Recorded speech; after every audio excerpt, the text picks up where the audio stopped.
Hello and a very warm welcome. You're watching India's World with your host, Kruti Mishra. India has been providing development assistance to its neighbors for decades, but the extent has grown exponentially in recent times.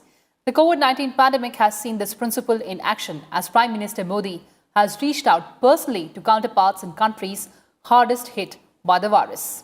India's impressive COVID diplomacy has included repatriation of Indian citizens, assistance to more than 30,000 foreign citizens stranded abroad, assembling rapid response and medical assistance teams, and sending medical, food, and other essential supplies. Amid this entire crisis, India has been playing an important role. India's humanitarian diplomacy is likely to become a more powerful and more enduring facet of India's engagement with the world. And to discuss the way forward, I'm joined by Mr. Vishnu Prakash, former ambassador, and Dr. Sriram Cholia, foreign affairs expert. Welcome to Sunset TV, both of you. Ambassador Prakash, coming to you first. For long thought of as a net recipient of global health benefits, India is turning into a global healthcare provider. This will be a major pillar of its diplomacy in the years to come. Your opening comments, Ambassador. Oh, absolutely right. The way India is emerging tall and strong, taking giant steps as the world's pharmacy, and being able to not only provide quality drugs at competitive prices, but volumes. That is very significant. Look at the challenge at hand. A global population of 7.7 billion, which means that you need 16 billion doses of vaccine. 16 billion.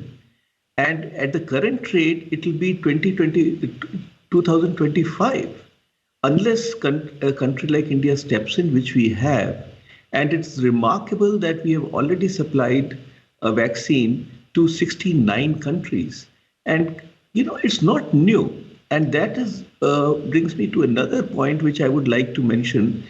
I am not very comfortable. I will leave this thought on the table, and maybe my co-panelists could also weigh in, whether we should call it diplomacy, because diplomacy means that we have an agenda. Our policy is health for all. We are saving lives. The comparison is between hoarding vaccine nationalism, and vaccine equity. So that is the business we are in. And as I said, it's not now.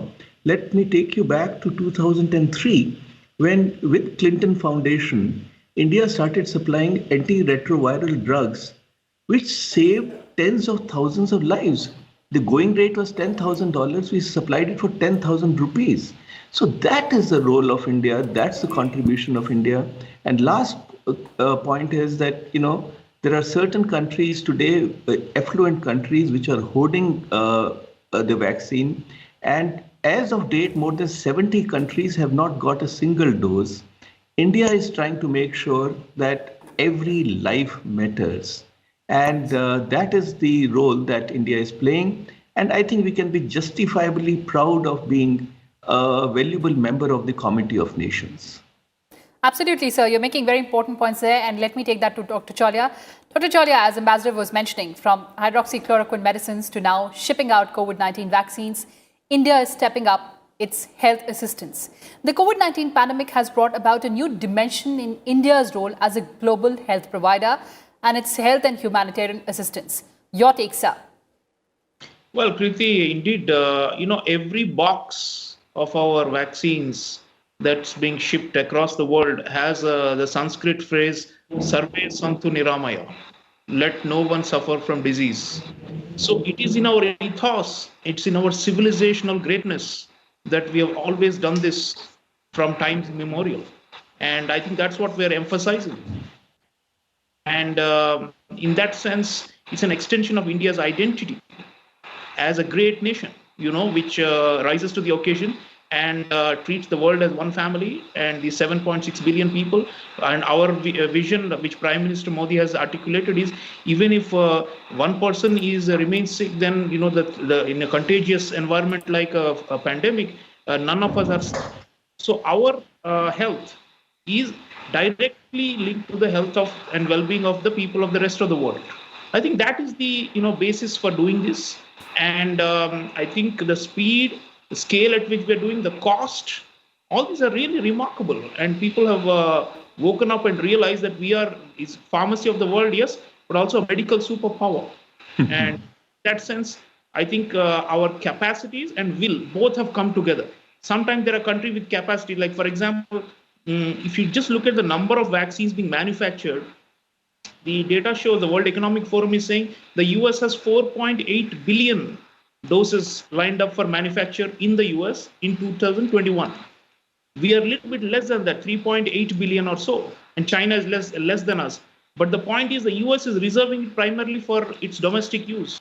What Ambassador was talking about, the America First or the vaccine nationalism. We are, in our case, there's no contradiction between India being a nationalistic and a rising power, and also showing international solidarity and humanitarian assistance and all these things. So we have kind of like bridge this contradiction between nationalism and internationalism. And I think that's a very sophisticated sign of a sophisticated nation. We are not narrow nationalists. And of course, those who challenge us, we will compete and we will fight back. But the bulk of humanity is not challenging us in any way. In fact, they're looking up to India. And I think this is the right time when we step up in a moment. What is the old saying? A friend in need is a friend indeed, right? So we are doing it in the nick of time. Global pandemic, already more than 2.5 million people have died. And more than 120 million have been infected. This can get much bigger, but if we are providing the solution, that will be remembered. It will add to our goodwill, to our soft power. It will have diplomatic benefits. We are not doing it for commerce. We are not gaining. It is not an export for us from which we earn hard cash or revenues. But we are making a statement that India is a provider of solution. India is a leader in the emerging post-COVID world order. All right, you used a very important phrase about bridging the gap. Ambassador Prakash, has India bridged the gap between nationalism and internationalism, as Dr. Chaulia puts it? Well, that's a very interesting question. I think we are attempting to do that, and we are doing it quite successfully. Prime Minister has used the terminology "Sabka Saath, Sabka Vishwas, Sabka Vikas" in the Indian context, but actually his vision is global, and he had said that Indian vaccine is meant for humanity. So it is very much there, and that, as Dr. Chaulia very beautifully mentioned, it's very much a part of our ethos. Because not just in the case of health crisis, look at it in terms of peacekeeping operations. India takes the lead. Look at in terms of being the first responder in the neighborhood. India takes the lead. Yes. And we have started the assistance program in the 60s, when we were our resources were much lower than what we were. We made whatever we have available. We remember how it was not governments doing, but Jaipur Foot was invented. I mean, any other country would have trademarked Jaipur Foot, put a stamp of price tag to it and said, well, but how many people have been using it all over the world? So we are not in the business of making money out of misery. And that is the big difference between India and another country. One country is a part of the problem. Another country is a part of the solution. One country supplies, sends medical supplies which are expired, which are defective, which were gifted but recycled and labeled and tagged. And another country supplies it as a goodwill gesture. I mean, we are not looking for brownie points, but all we are trying to say is that India, whatever we have, we will be happy to share with the world. I think if this is not internationalism, then I would like to know what is. All right, sir, as you said, that we are not in the business of making money from the miseries of people. That's a very important point that you made. But Ambassador, I'd also like to understand whether COVID-19 pandemic has provided India an opportunity to address the irritants in its ties with some of the countries, for instance, Iran and Malaysia. Do you agree? Well, why just Iran and Malaysia? I mean, Iran, we have civilization links with. Malaysia, we have close ties with. And certainly, even among friends or even in any relationship, there are differences. So we have always learned to address the differences through the medium of talks on the table. But look at our Western neighbor. When Prime Minister convened the first virtual SAARC summit in March 2020, we invited Pakistan also. Despite the fact that Pakistan exports terrorism to India, we were exporting goodwill to Pakistan. We were willing to offer assistance again, all the medical strengths that we had, the facilities we have. Prime Minister said these are available, we are putting them at your disposal. When there is, God forbid, calamities, natural calamities like earthquakes, etc., in the neighborhood, we do not see the complexion, we do not see the politics, we see humanity. So India walks the talk. And I think we are very proud of the fact that we don't preach, we practice. Yes. So India walks the talk and we don't preach, but we practice.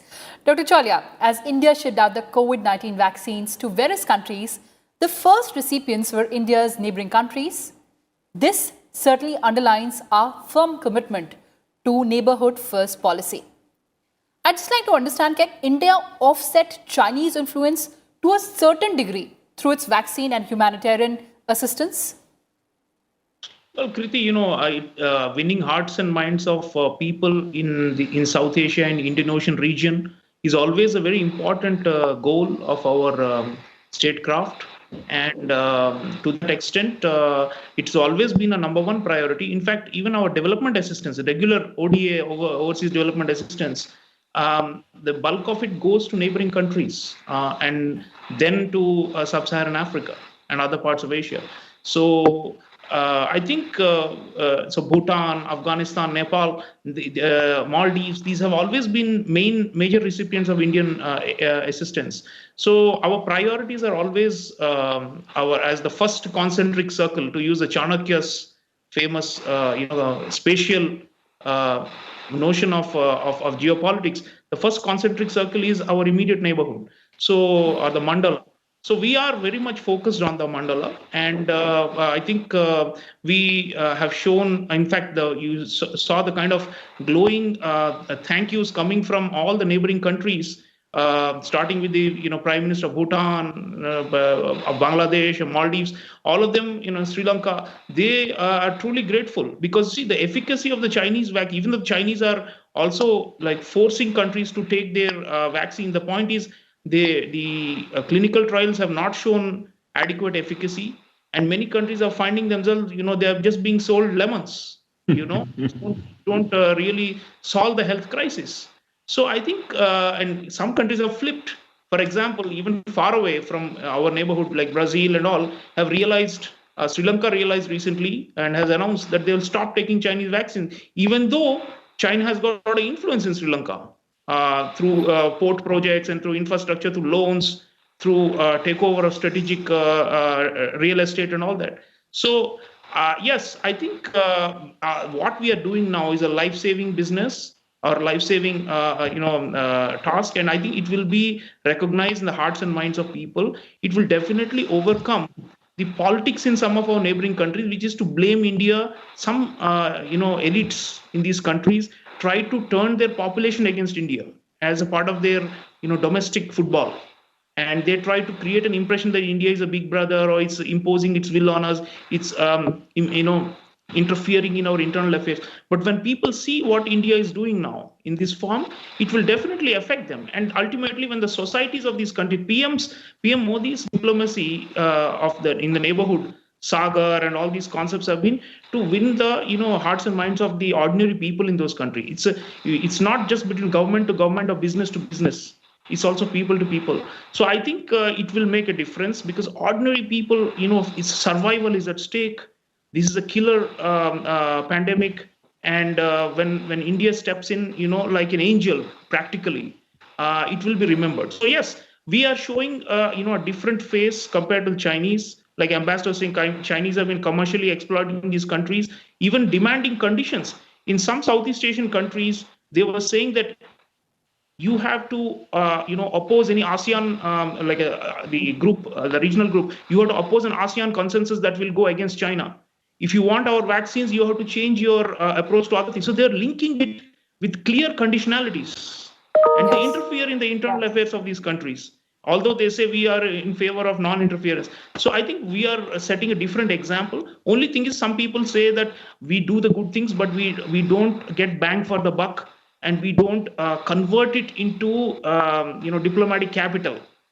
So I think the follow through, I think the public relations, public diplomacy is very good now, but we need much more going forward, because the world still thinks, many people, especially the Western media, are still talking about Chinese vaccines and Russian vaccines. Right. There's less of a understanding about India and how we are filling the gap. So I think we need to do better publicity of what we are doing, and we should be proud of our achievement. People said when PM spoke about how we were the first responder to the earthquake in Nepal, I remember saying, "Oh, why are you bragging? You should be keep your head low and just do the good work." The point is, if we don't make a statement, people won't know that India came to the rescue of Nepal within minutes. All right, you're making a very, very interesting point there. Let me take that to Ambassador. Ambassador, how do we convert our endeavors, our efforts into diplomatic capital? Well, he is making a very good point. However, there is a very thin line. One has to tread that path very carefully. Now, you cannot go tom-tomming about it. You cannot be boasting about it. At the same time, you cannot be bashful about it. So yes, it is a delicate task, not a task, but a delicate act. You see, there are two aspects to it. One, I think things speak for themselves. And Dr. Chaulia mentioned about angels. In fact, the Brazilian president said that the Indian farmer, we had supplied for some medication, which was like a Hanuman bringing medication to a country in distress. Now, what better advertisement, or publicity of India's gestures? That said, in the neighborhood, we will always be seen, we are size. We are a very big country. We are a very powerful country. So in a neighborhood, they will say things, but we have to make sure, we have decided that we'll take it on a stride. Our only suggestion to our neighbors are that please be mindful of our security concerns. Other than that, we are looking at asymmetric relationships, and we are very clear that we do not want to interfere in anybody's internal affairs. Now, that is something that is being noted, that is something being appreciated. India should continue the path that we have chosen on. And as our economic strength grows, as our ability to reach out increases, I think our behavior will speak for itself. And last point that I would like to make is that, as Gandhiji said, when there are people who would, when you do something, will ignore you, laugh at you, fight with you, and then you win. In the Western countries, there was a time when India was not even on their map, was ignored. Today, when India does something, they say, how is this country doing that? Now, when Prime Minister suggested a lockdown, we all know the international reaction. And today, they are doing precisely that after criticizing India. And the doomsday scenario was written about India, that this will happen and that will happen. We kept our head down. Under the leadership of the Prime Minister, India took the bull by the horns. I think that's what we need to do. Absolutely, we took the bull by the horn. But before we end this conversation, I'd just like to get a perspective on Afghanistan as well. Dr. Chaulia, India has been the largest regional contributor to Afghan reconstruction. How do you analyze India's role and participation there? Well, as you know, Prime Minister recently launched the Shahdut Dam. Earlier, we had built the Salma Dam there. So these are huge, hydroelectric, projects there. And we have built the Afghan Parliament.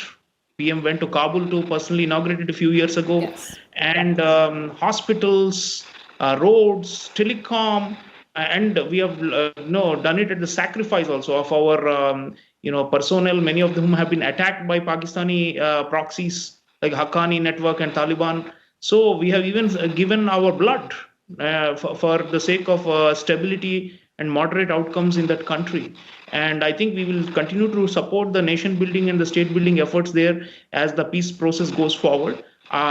Recently, Zalmay Khalilzad, the Afghan peace envoy, briefed Dr. Jaishankar, and I've heard that we are being involved much more, or we hope to be involved much more in the political process going on there. But Kriti, I'd just like to add one more thing. I think we must also give credit to our armed forces, because see, in many of these disaster relief operations, humanitarian assistance things we have done, our Navy has become a first responder, and all the evacuations we have done, relief supply, water supplies, cyclones, hurricanes, wherever they are in the region, Indian Navy is there, and I think our Air Force, Navy together have expanded our reach in such a big way, because, we don't believe in territorial aggression. We don't claim that, like the Chinese do with most of their neighbors. So our thing is that our forces can be, supportive of good outcomes. We are not threatening.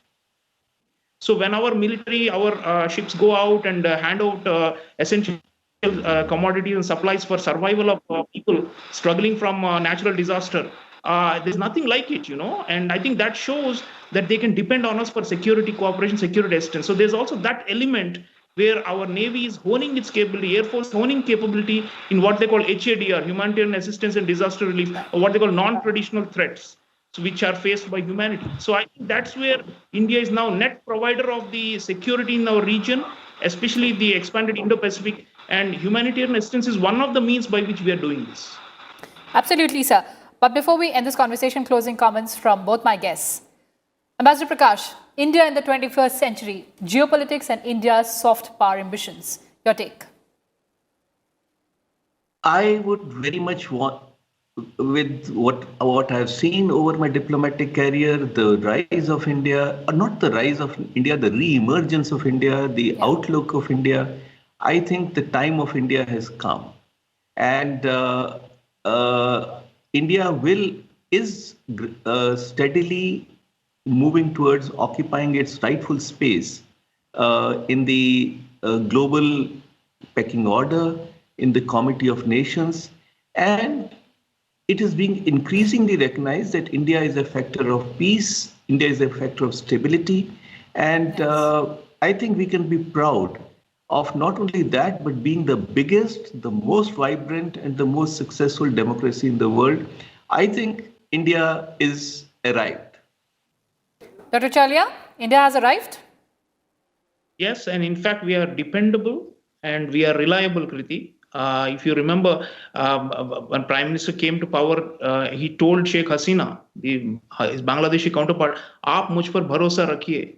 And that's exactly the word I want to emphasize. Bharosa, the trust or vishwas, that is what matters in today's world, because of this rising nationalism and expansionism and narrow tendencies. On the other hand, we are showing our, liberal avatar to the world, and that's very important, because people have to trust. And in today's time, trusted supply chains, trusted value chains, trusted partners matter more than untrustworthy ones. And we are showing the difference between the grain and chaff through our actions. Absolutely. So the biggest takeaway is, aap hum pe bharosa rakhiye. On that note, thank you so much for joining us, Ambassador Prakash and Dr. Chalia.